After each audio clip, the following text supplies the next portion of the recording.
전국의 수험생 학부모 여러분 반갑습니다. 오늘은 국어 비문학 공부 방법론에 대해서 윤희업, 박경수 소장님과 같이 구체적으로 한번 알아보도록 하겠습니다. 선생님 안녕하세요. 안녕하세요. 네. 예. 뭐 항상 스타일이 좀 지난번 이 안경 색깔이랑 좀 바뀐 것 같아요.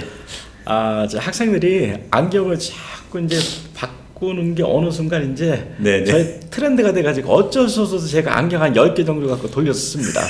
다음에 또 바뀝니다. 예. 뭐 아침에 나올 때마다 색깔이 어느 색깔 고를까 이거 고민하십니까? 제가 촬영할 때 한 10개 정도 갖고 다닙니다. 네. 예. 오늘 특별하게 화이트로 이렇게 예. 하시는 거는요?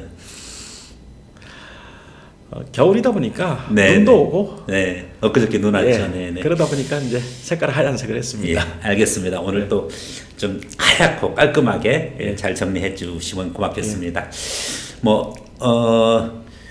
최근에 이제 국어 비문학 영역, 예.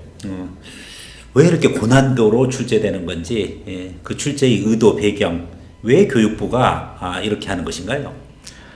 이게 이제 기본적으로 우리가 대학 수학 능력 아닙니까? 명칭이. 결국 무슨 얘기야? 대학에서 얘가 배울 때 필요한 능력.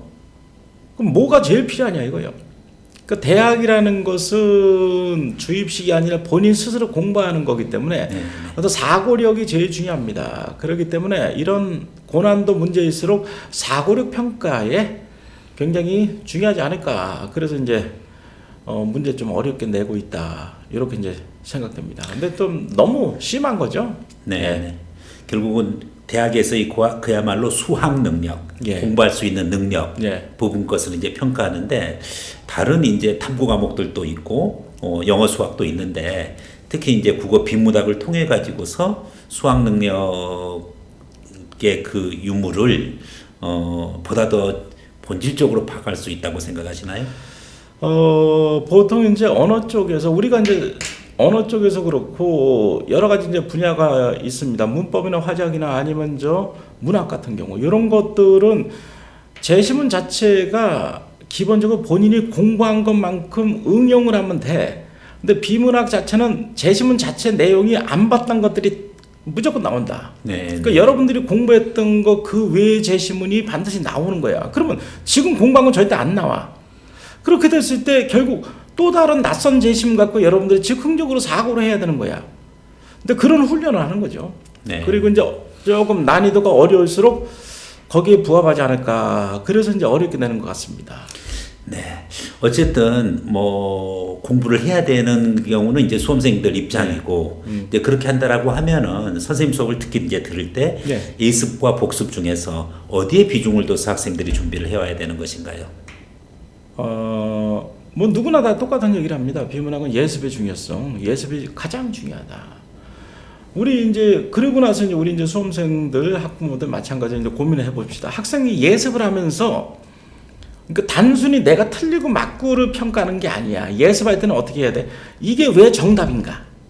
그런 호기심을 갖고 의문점을 갖고 강의를 들었을 때 강의의 순도가 굉장히 높아지겠죠. 시간 대비 효율성이 굉장히 강하겠지. 자, 그래서 예습은 굉장히 중요합니다. 예습을 한다는 거는 복습의 양을 줄여주는 거죠. 그 복습은 뭐야? 내가 이게 이해가 안 된다 그러면 이해가 될 때까지 사고하라는 거. 그게 복습이라는 거예요. 여러분들이요, 비문학의 제시문들이 나왔던 거 반복해서 절대 안 나옵니다. 여러분들은 항상 색다른 제시문들이 나온단 말이야. 접한단 말이야. 그랬을 때 그 제시문에 대해서 예습과 복습, 예습을 통해서 여러분들이 일단 호기심을 갖고 집중력을 갖고 시간의 질을 높일 수가 있고 그 다음에 복습을 통해서 완전히 내 걸로 만들어서 응용력이 생기는 것이죠. 그래서 일단은 예습이 70%, 복습은 한 30%, 요 정도로 제가 말씀드리고 싶네요.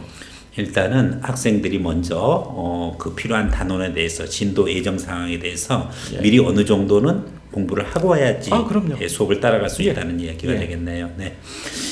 막상 근데 이제 시험 볼 때, 모의고사를 볼 때 아니면 수능 그 당일날 볼 때 가장 학생들이 1교시여서 부담감도 있고 더구나 절대적 시간 부족 현상. 그렇죠. 이 부분인데 이거 해결할 수 있는 이 소장님만의 어떤 교수법 그런 거 혹시 없나요? 올해를 예를 들어 보겠습니다. 학생들이 이제 시험들을 받게 되면 쭉 넘겨보지 않습니까? 넘겨보면서 아이들이 숨이 막혀. 불안한 거야. 너무 긴장을 하면 아이들이 화장실에 갑니다. 그 정도로 학생들이 시간 대비해서 너무나 많이 긴장을 한다 이거지. 그러면 여러분들 이렇게 가십시오. 시간을 줄여야 되는데 여러분이 연습할 때는 정확도 있게 공부를 하는 거야. 시간은 항상 얼마나 걸려도 관계없다 이거야. 한 문제를 푸는데 극단적으로 30분이 걸려도 된다 이거야.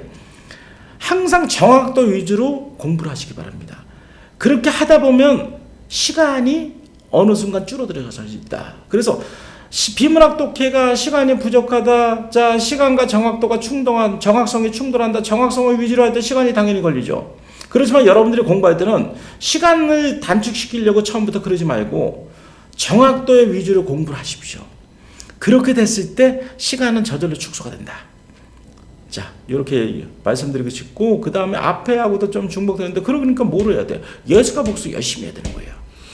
네, 신속성과 정확성 뭐 둘 다 요구하는 것이 시험인데 그 중에서 우선적으로 지나치게 아무리 시간이 부족하다라고 하더라도 신속성에 너무 처음부터 신경 쓰지 말고 일단은 정확성 먼저 기하고 그 다음에 이제 정확성이 어느 정도 확보되어지면은 신속성은 그 이후로 숙달해서 따라와질 수 있다. 예, 맞습니다. 네. 예. 세부적인 물론 이제 또 공부 방법 부분 거에 대해서는 뭐 선생님이 이제 온라인 오프라인 강좌에서 이제 학생들을 통해서 전달을 해줄 건데 여기 계시는 이제 학부모 학생들 전체를 위해서 전반적이고 개략적인 국어 영역 비문학 공부 방법론에 대해서 간단하게 말씀 한번 해주시면 고맙겠습니다. 보통 이제 비문학이 글자 수가 좀 더 길어지죠. 그래서 보니까 2,000자 또는 2,500자, 단락으로 얘기하면 4단락에서 한 7단락, 많으면 그 정도로 이제 출제가 됩니다, 여러분들이. 그러면 이제 단락별로 여러분들이요, 이렇게 가셔야 돼요. 단락과 단락 간의 관련성까지 다 알고 계셔야 됩니다. 예를 들어서 1단락을 독해했어요. 1단락에서 글의 어떻게 전개 방향을 예측을 하면서 독해를 해야 되는 거야. 그럼 2단락을 독해했으면 1단락에서 그렇게 예측이 된 게 맞구나. 3단락을 독해할 때는 머릿속에 1, 2단락이 있어야 되는 거야. 여러분 그런 식으로 가야 돼. 그러면 여러분들 어때요? 독해할 때 고통스럽지? 3단락을 하는데 내가 1, 2단락에 잊어버릴 수도 있어요. 그렇다고 3단락에는 의미가 없지. 왜? 문제가 3단락만 나오는 게 아니란 말이야. 연결해서 나온다고? 그래서 단락별로 독해의 어떤 연속성. 그러니까 마지막으로 5단락을 독해했던 머릿속에 1, 2, 3, 4단락이 머릿속에 갖고 있어야 돼. 그러면 보세요. 2단락 독해할 때 1단락, 2단락이 있고 3단락 독해할 때 1, 2, 3단락, 4단락 할 때 그럼 마지막에 7단락이 있단 말이야. 그러면 최소한 여러분들이 5번, 6번 머릿속으로 반복이 되는 거죠. 그렇게 된다는 거야. 그랬을 때 선지를 풀면은 선지 풀고 이해가 안 되면 재시문가? 이거 시간이 없어 이게 여러분들이. 그러니까 그게 바로 독해 정확도입니다. 그리고 단락을 1단락, 2단락, 단락을 안고 독해를 해서 훨씬 더 몰입도가 높겠죠. 그러니까 집중하라 이게 굉장히 추상적인 말이야. 여러분들이 집중할 수 있는 장치 중에 하나가 그거지. 그렇죠? 단락을 독해할 때 앞에 단락을 머릿속에 안고 독해하라. 저는 그렇게 계속해서 강조하고 싶고, 그 다음에 이런 방법으로 많은 수험생들이 좋은 결과를 거뒀다. 예, 이상입니다. 네. 주로 단락 독해 중심으로 해서 각 단락과 단락과의 맥락, 연결관계까지 파악을 해가면서 항상 그 다음 단락까지 이어질 때도 이전 단락의 내용을 숙지하고 있어야 되는 것이 가장 중요한 포인트가 되겠네요. 네, 지금까지 언어 비문학 공부 방법론을 가지고 유니업 컨설팅의 박형수 소장님과 같이 했습니다. 선생님 오늘 감사합니다. 해설이 굉장히 잘해주셔서 너무 감사하고요. 그 다음에 앞으로 그 문제 자체도 이렇게 대담식으로 원장님과 같이 한번 하는 것도 제가 볼 때는 제가 그런 요청을 드리고 싶습니다. 네, 어떤 문제가 나왔을 때도 저 혼자 강의하는 게 아니라 그랬을 때 어떤 새로운 어떤 문제 스타일 풀이 방법이 될 수도 있는 거고 한번 그런 부탁을 제가 이 시간에 한번 드리고 싶습니다. 네, 영광입니다. 감사합니다. 감사합니다. 네. 예.